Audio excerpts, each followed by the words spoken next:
There are heroes out there. You may not recognize them, hiding in the trees, but they are there. Agents doing their job with skill and strength, wielding the most advanced technology, fighting foes, managing our resources for the service of humanity. They are the heroes of the forest. Want to be a hero? Let's go. Into the outdoors! Grab your gear and let's explore as we discover the wild outdoors. Science, discovery, it's what we do. You can make our Earth a bright and better place by joining us in this wide open space. Into the outdoors. The Division of Forestry is just one branch of the Wisconsin Department of Natural Resources, but their network is vast, extending to urban and Northwoods environments. We've been called the headquarters for a special mission. They're seeking and recruiting agents with a diverse set of skills and interests.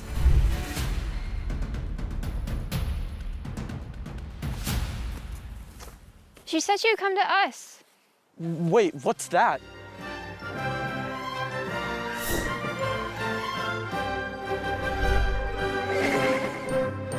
Welcome to the woods. I'm so glad you came. I'm Heather Berklund, Chief State Forester for the Wisconsin DNR. Wisconsin DNR Division of Forestry is the central hub. We connect and network with collaborative partnerships across the state in the forestry profession. There are many career opportunities within the forestry network. We all have one common goal, and that's to sustainably manage our forests for the economical, ecological, social, and cultural benefits for all of us today and for the future. That's so important. Our forests provide so much for us, and they're beautiful. They are beautiful, but they also provide so much more, from wildlife habitat to recreation. They provide us clean air, clean water. Having a diverse forest provides us with such diverse resources and products.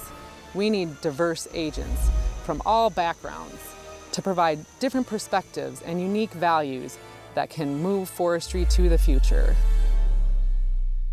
Your mission is to seek out other young agents, to connect them to other forestry organizations and partners, to train them to be future heroes of forestry.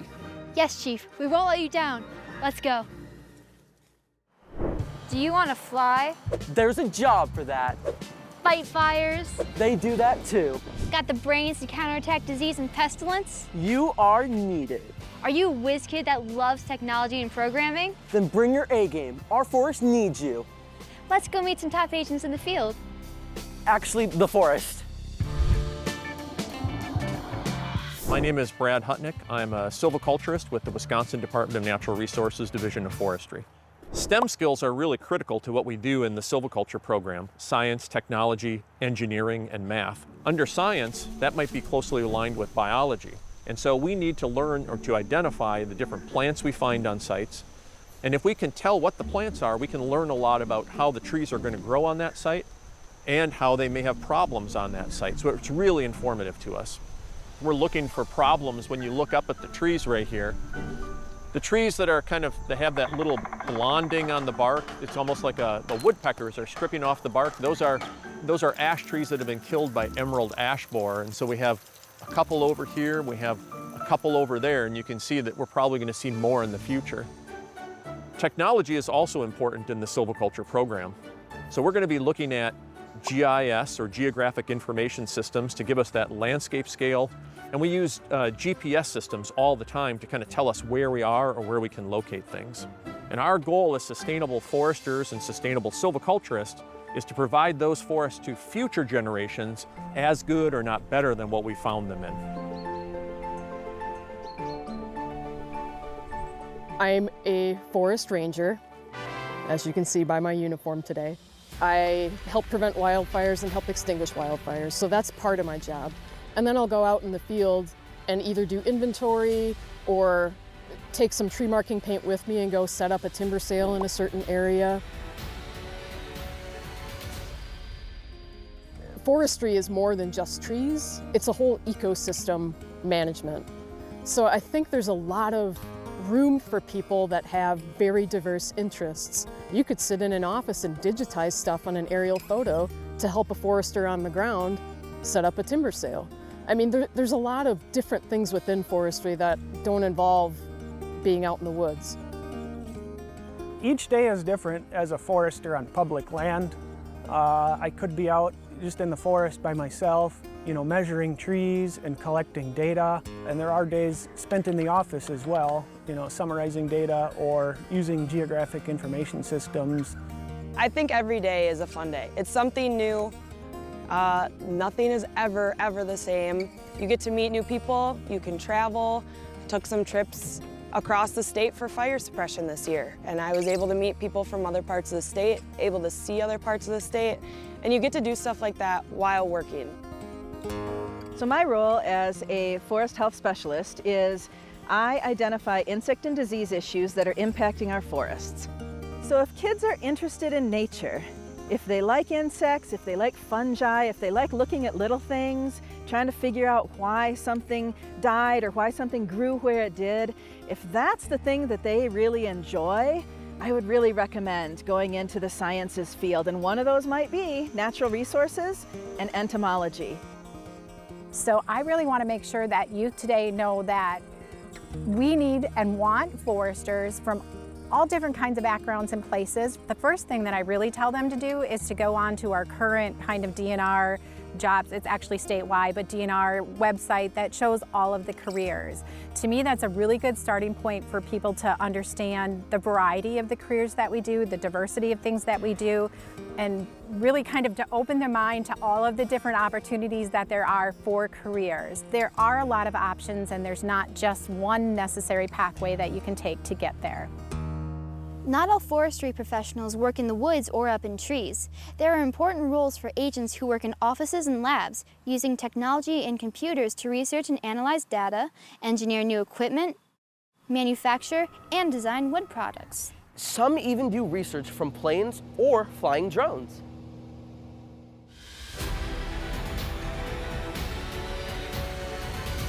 My name is Amanda Firkus, and I am a CAD specialist for the Department of Natural Resources Division of Forestry. My job is to draw and design and create blueprints of all the parts and pieces that we make for our fire trucks. All of our designs come from the need of the field. So if there's a specific tool they need to carry, we'll design something to hold that. If there's a certain amount of water they need to carry, we'll design a tank for that. Certain pumps, we'll design mounts for all of that. We use a program for CAD, which is computer-aided design and drafting. It allows me to use the computer to create 3D models of parts and then turn them into the actual blueprints used to create the parts in real life. Do you use any STEM skills on the job? Engineering is 90% of what I do, and of course engineering involves all sorts of math. Can you show something you're working on? These are our Type 4 bodies. This here would be the frame. That bolts to the chassis itself, and then all of these along the edge here are compartments that are designed for those specific tools that are required to be carried on this vehicle. Here's the designs from the computer in real life. This is amazing. And this is Grant, our superintendent. Hi, I'm the site superintendent here at the LeMay, our research and development facility here in Tomahawk. We strive to bring a lot of innovation to our equipment here at the LeMay Forestry Center, both to make sure that our operators can effectively firefight and also to keep them safe.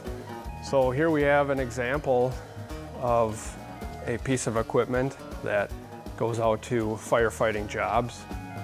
And this back here is a fire break. This is where engineering can help decide what configurations of shapes and geometries work the best to make that piece of equipment live.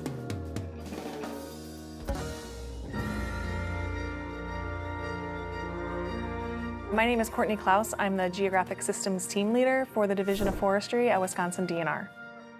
I work with a group of GIS professionals, and GIS is Geographic Information Systems, and that is essentially the management of spatial data. So we work to analyze, create data, manage that data, and create maps. Our forestry staff and partners will collect information out in the field about the forest. And then they can come back and use some applications that we develop within the Wisconsin DNR to collect that information and to display it and be able to look at connections between that information. One of the special things that we do when we fly aerial photography is we fly it so that we can capture it in stereo, which basically means it's in 3D. So a forester can use these two prints, overlay them, and using a particular stereoscope, it's called, they can actually look at the trees in 3D and additionally help them get information about the forest, not only helping them, again, differentiate different types of species, but also be able to potentially get some information such as height and maybe even some health of the forest just by looking at the photos.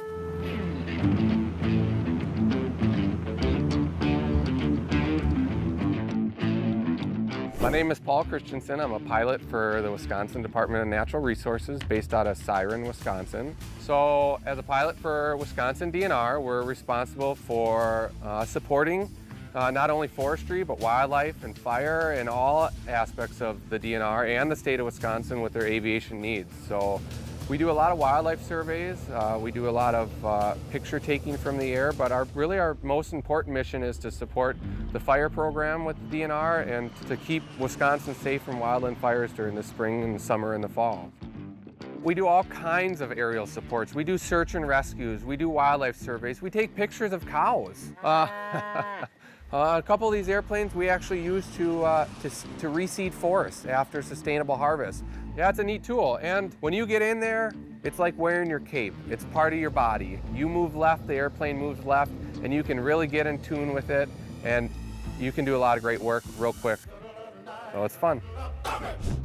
Our forests provide materials to build and create products we use every day. But did you know that harvesting trees is also important to maintain the health and regeneration of forests? Students at the Wood Technology Center of Excellence get hands-on training on state-of-the-art equipment that prepares them for jobs in Wisconsin's forest industry. My name is Logan Wells. I am the Wood Science Instructor for North Central Technical College at the Wood Technology Center of Excellence here in Antigo, Wisconsin. What's really cool about the Wood Technology Center is that it's linked very strongly to our industry and different companies and facilities that use wood. Both from a research and development standpoint, we do testing for new products, but then we also do training. So whether it's for safety or other industry skill sets like hardwood lumber grading, kiln drying lumber, we do different industry classes with both the Department of Natural Resources as well as other industry associations. When we talk about hardwood lumber, we use our hardwood trees for products that we see. So aesthetic applications for the most part. So think furniture, right? Tables, cabinets, kitchen cabinets.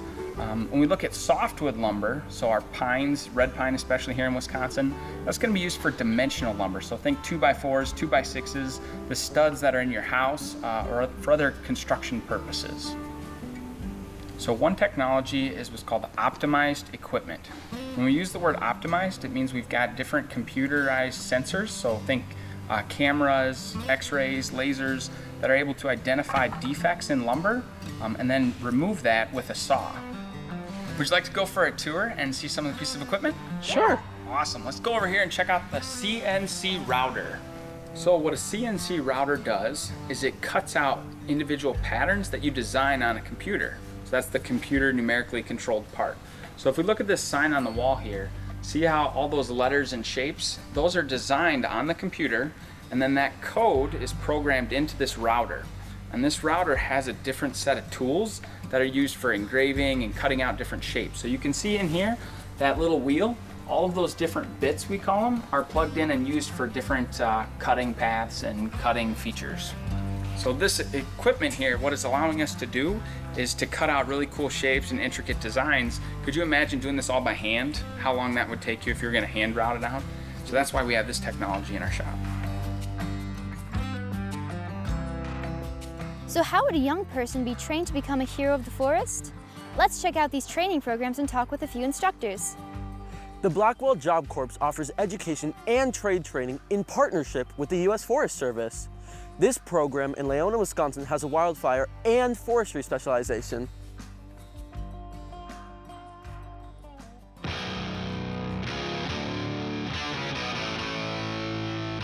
Hey guys, my name is Jeremy Erickson. I am the Job Corps Assistant Fire Management Officer here at the Blackwell Job Corps Center in Leona, Wisconsin. So Blackwell is connected to the U.S. Forest Service because it's based here on the Chequamegon-Nicolet National Forest in northern Wisconsin, and it's a partnership between the U.S. Forest Service and the Department of Labor.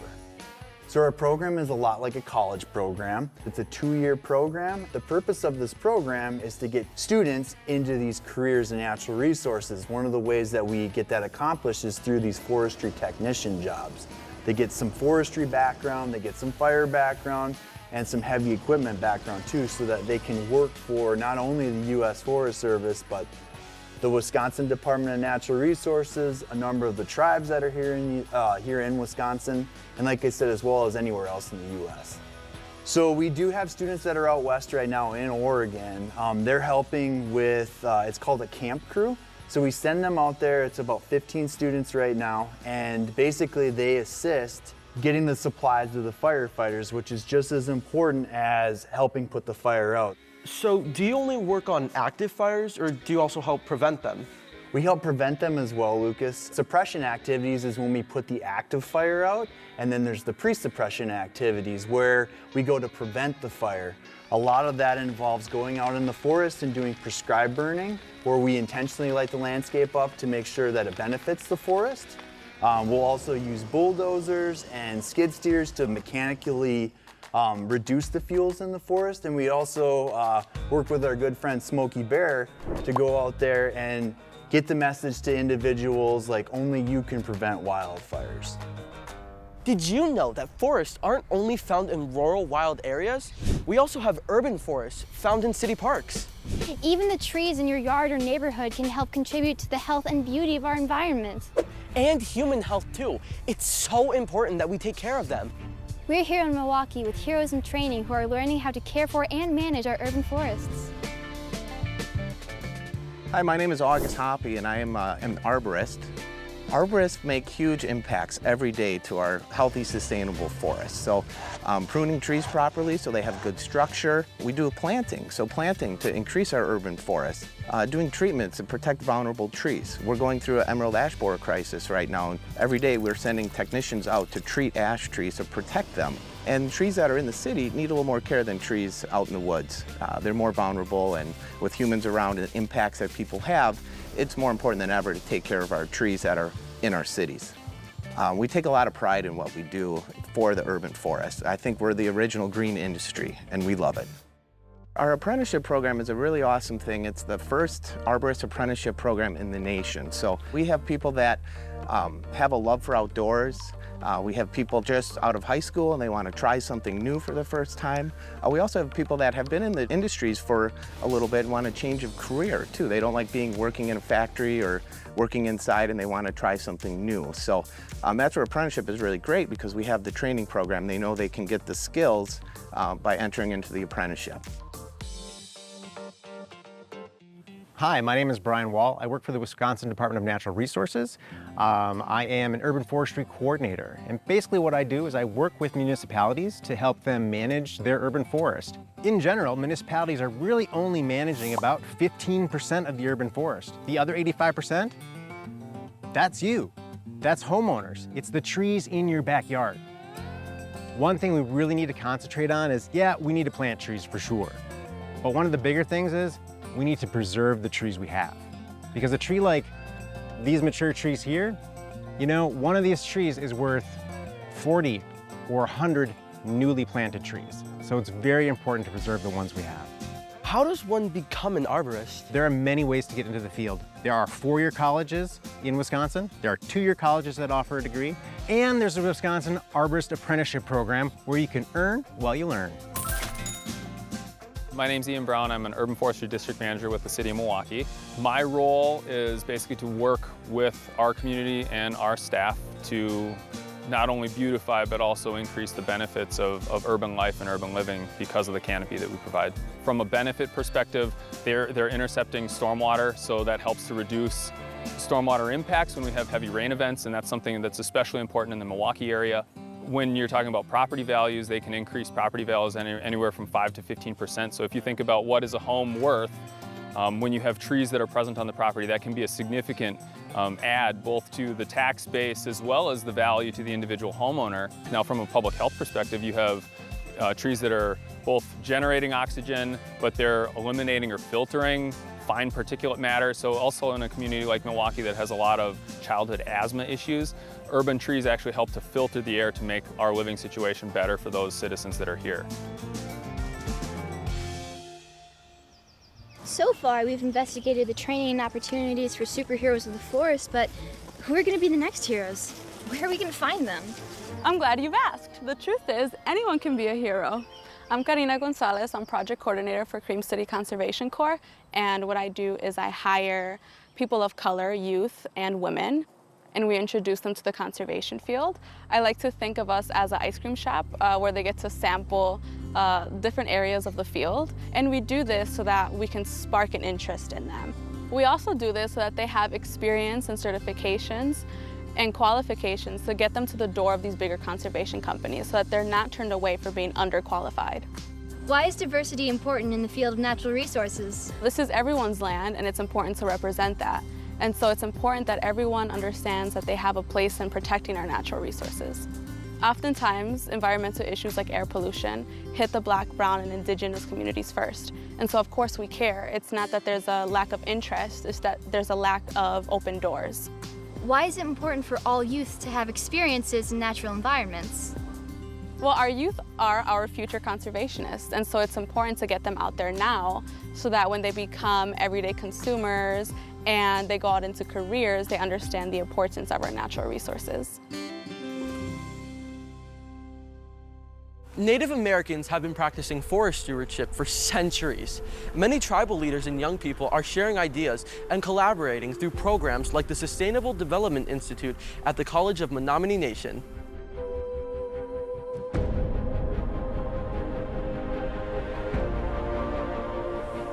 Hi, my name is Rebecca Edler, and I'm the Interim Director of the Sustainable Development Institute at the College of Menominee Nation.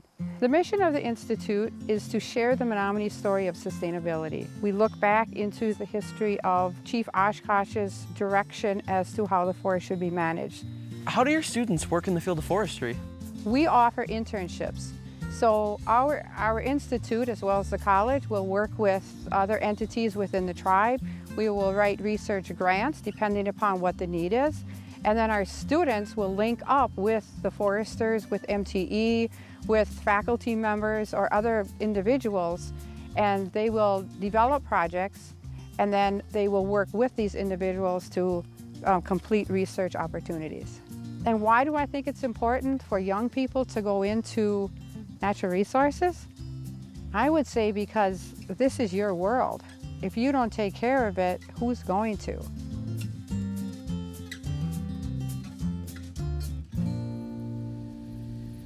Our people have been doing this for generations, and what we do today can affect 7 generations later. We want our kids and grandchildren and all the generations to appreciate this forest. As foresters on Menominee, we have a responsibility, a long-term management strategy that's important, that we look not only towards what was done in the past, but look towards the future. We have to make sure the natural resources are intact and the integrity is there so that we can manage a sustainable system that's going to continue for future generations.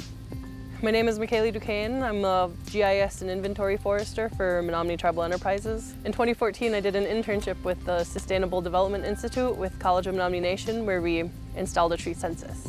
We get to pick what we want to grow in this forest. We could just let it go and do whatever it wants. But if you think of it kind of like a garden, except for instead of harvesting it at the end of summer, you harvest it in 40, 80, maybe even 120 years. And it's just a really awesome opportunity to be able to work at forestry and have a hand in those decisions. It's not just a resource, it's home. That's why we got to take good care of it, and that's why we choose to do it. We're here at Trees for Tomorrow, where students like you are having an immersive experience in the outdoors. Well, at Trees for Tomorrow, right now, we have an awesome program happening. It's called Natural Resources Careers Exploration Week. basically what it is we have a group of high school students from all over the Midwest come together here on our campus and experience various careers in natural resources. So what we do is we provide them with opportunities to meet and study with natural resource professionals in the field. They'll share their profession, they'll tell them what school they went to, their experiences, and everything that they have done to get to where they are today.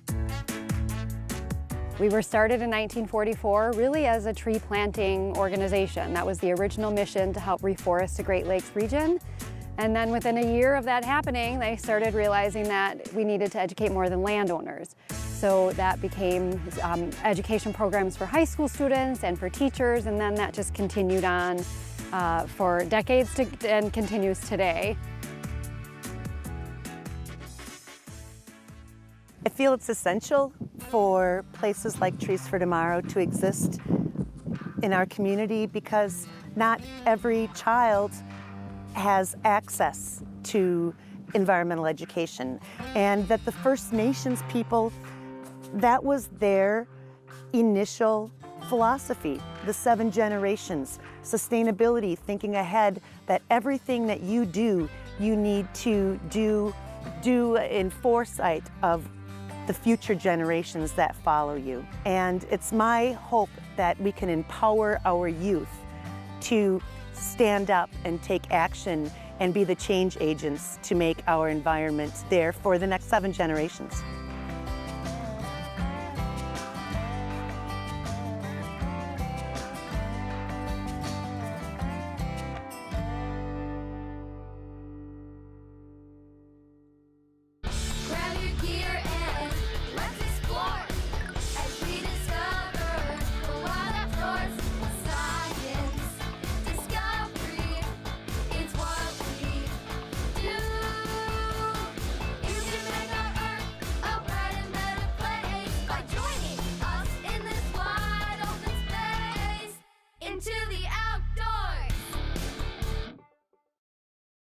The following organizations have provided funding for this Into the Outdoors television series.